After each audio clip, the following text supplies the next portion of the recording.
It's time for our community spotlight, and I'm here with Dave Bazesco with the United Way of Logan County. Hello, once again. Let's get an update from what's going on. Happy New Year. Happy New Year to you, Angie. All sorts of important and new things happening at Rise FM, right? Yes. That's exciting. And all sorts of stuff happening in the United Way world as well. And joining me today is our good friend Russ Faust with RTC Services, and he's here to join us to talk a little bit about public transportation in Logan County. Angie, did you know that we had public transportation in Logan County? I actually did know that. Okay, good. I did know that. I knew because we've talked before about transportation needs. But you know, one of the things that's interesting is so many people are not aware of the services that are available through RTC. And Russ, the opportunities for folks to get from point A to point B. It's not like you hop on a bus maybe in a big city like Columbus or Cleveland where they have the designed routes, but maybe even better, you guys come straight to the front door and we'll pick you up and take you where you need to be. How's that work? Absolutely, Dave. Yeah, we're not like the regular bus systems. You give us a phone call at 937-593-0039 and we will come to your house and pick you up. We like to have those trips scheduled ahead of time, as much notice as possible. We also will take folks out of the county. We go up to 100 miles away, and we do all types of transportation. So we will cover any of your transportation needs for Logan County and the surrounding area.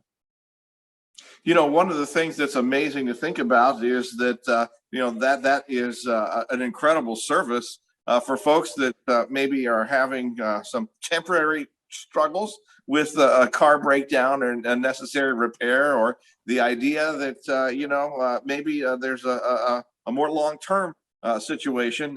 Who are the folks that you most typically transport there, Russ? Most typically, that's the difficult question, because you hit the nail on the head. We do transport a lot of folks that just say down on your luck. That's one thing. Your vehicle breaks down. That's another thing. The majority, I guess, of our transportation are folks going to medical appointments, folks with disabilities, and our elderly population. So I would say that probably wraps up about 75 to 80% of what we do.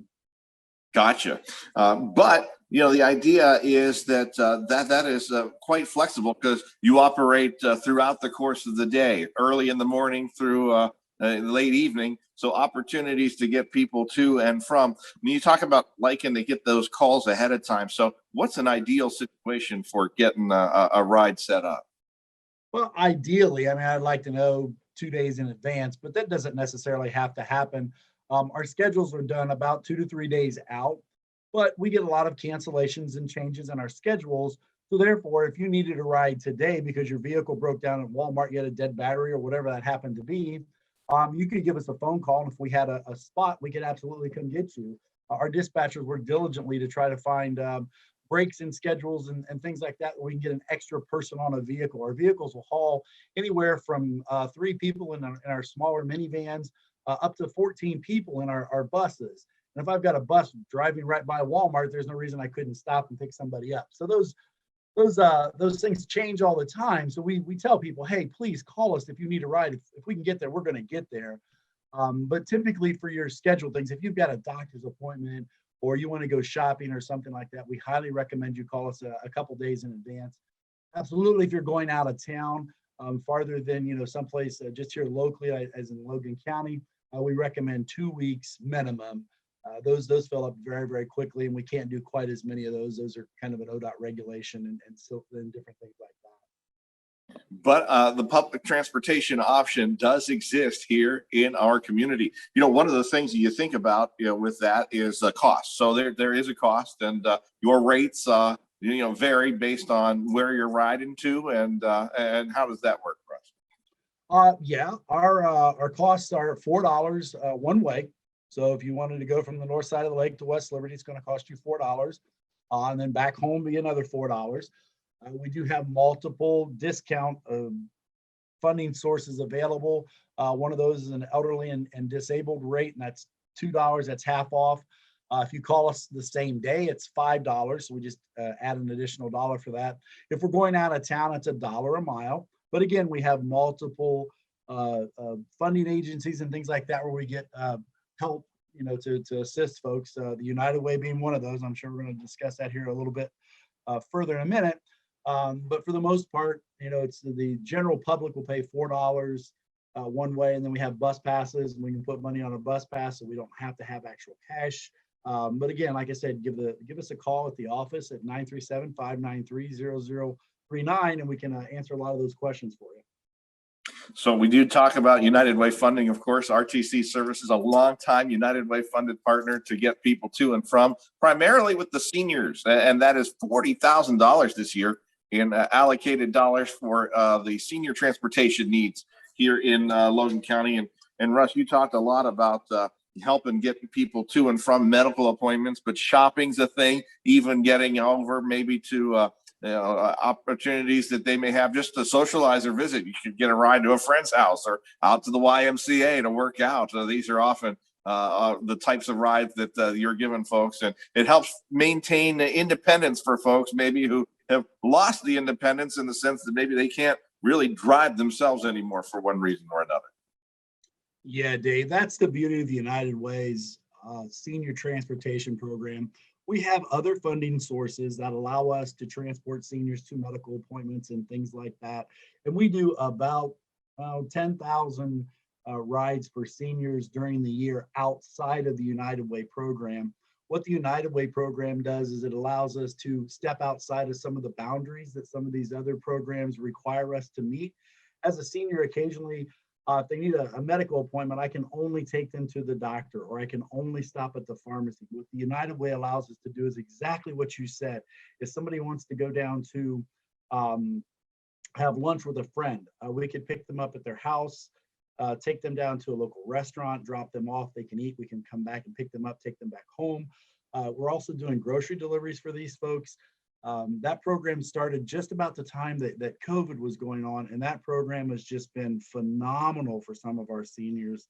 We worked with a mobility manager, Tam Blakely, and we were able to set up folks being able to get online. They can call, they can order their groceries. We will go pick them up. We take them to their house. That program's just been fantastic. And I can't speak enough. You said $40,000. And one of the things we do with United Way is we have to share things that happen every quarter. In this last quarter of 2021, we started to run out of money.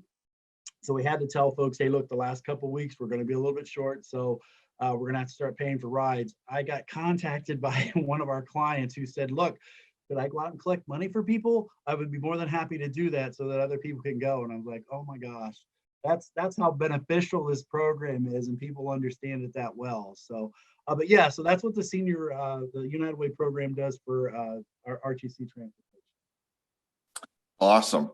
Angie, I think one of the things that you just can't put a price on is that ability to get from point A to point B. And you really feel it when almost all of a sudden, you don't have the keys to the car anymore for one reason, that, like you say, the car broke down, or maybe you're just at that age where we shouldn't be driving anymore, or some other medical condition prevents it. And so RTC service is filling an incredible void here in our community for folks of all ages, really, to help get them from point A to point B, and for multiple reasons. That's fantastic. I love to hear this. I just think, I feel like the community comes together, and it's a great way. I mean, the rural area, you just can't get around unless you have help. It's got to be quite the logistical jigsaw puzzle, and on a daily basis, Russ. Just from a behind the scenes standpoint, when you don't really know who's calling from week to week and for where and why they need to get from places, and how does that get put together? There's got to be some kind of mastermind behind it. A mastermind. Yeah, there are. I have multiple dispatchers and schedulers who sit down and we'll work that puzzle out. The nice thing is the framework already exists, because a lot of our folks, since this program and transportation has been going on for a while, it's already kind of set. We just need to plug the people into them. But just to give you an idea, we did about 600,000 miles last year. How many was that? 600,000 miles total. Wow. Yeah. So, I mean, and with that, that equated to about 56,000 trips. And we start at 5:30 in the morning and go to about 10 o'clock at night. And so that means I've got folks here anywhere from 4 to 4:30 and leaving anywhere from 10:30 to 11 o'clock in the evenings. Now we don't work on the weekends and we don't do any holidays. But you're right. It's a neat puzzle to watch put together. Yeah. I like to show people how it works, but it works though. It absolutely works. So. And then the fleet of vehicles that you have replenished every now and then with the ability to get some ODOT dollars into the community to I guess Oh, absolutely. Yeah, ODOT. This is an ODOT funded agency. So we are. When you brought up earlier about the buses and stuff, we're funded just like that. We just, because we're rural, we don't have the ability to set up bus stops. So there's a lot of counties in Ohio that operate demand response, and that's what we do. It appears like it's a taxi service, which it kind of is, but we're absolutely public transit and funded the same way that CODA and places like that in Columbus and Dayton are funded. Are just operate a little bit differently. Angie, we're lucky to have RTC services and to have this transportation service around, because you look at some of our other counties in the listening area and public transportation like this does not exist, maybe for a specific set of the population or an age group, but not for general Joe public. You or I could ride the RTC to work every day if we needed to, and that's just a great blessing, and I know people that do it, so it's a great thing. Absolutely. Russ, would you give me that phone number one more time for your services? Yes, ma'am. It's 937-593-0039. All right. We'll make sure we put that up on this post on our website. And thanks so much for joining us today. A great service that's offered to anywhere in Logan County, and Logan County residents going outside of Logan County, apparently. So Yes, thanks for ma'am. being on with us, Russ. Thank you. Appreciate it. And so, Dave, I'm looking at the calendar and we're in the middle of January. Yep. And so tell me how your United Way campaign finished out to 2021. Unbelievable, Angie. It was another incredible finish, and all the way to the end.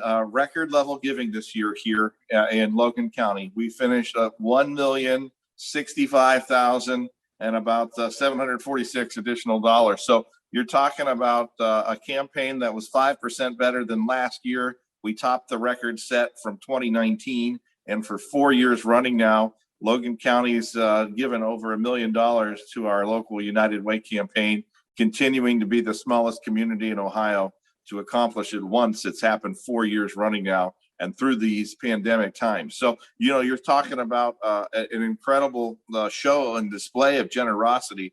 And this year, it was corporate giving that really picked up and helped carry us across the goal line this year. Some incredible corporate giving numbers from some of our larger workplaces. Honda of America, or American Honda, came through with the largest corporate gift ever to our United Way. It was over $133,000. NEX Transport, a $60,000 corporate gift that was on top of record level employee giving this year. You had Marker Construction with a record campaign that shot up over $80,000.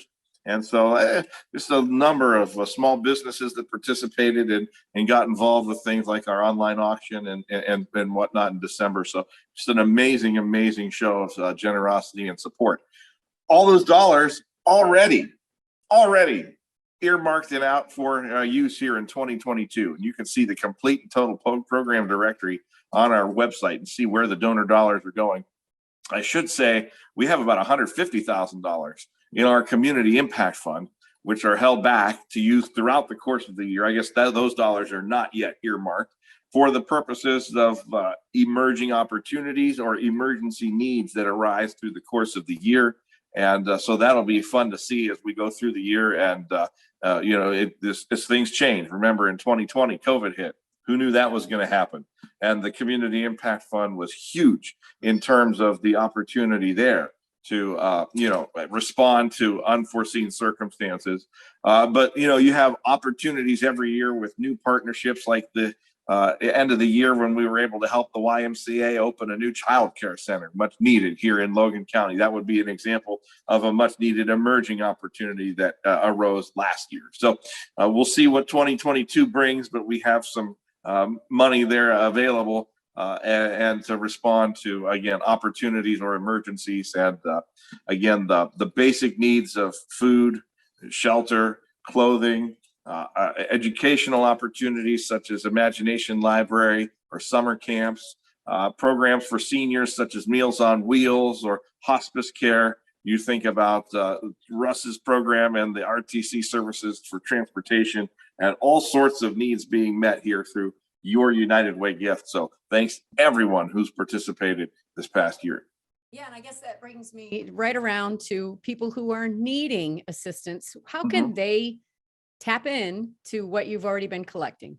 Yep, 211 would be the best way to do it, because at that point, that's your 24/7, 365 information and referral hotline. So for any human service need, you can call 211. And then if it's a United Way funded program like RTC services or not, here's an opportunity to get connected. If it's a government program that would provide the assistance, perhaps another nonprofit or church-based organization in the community.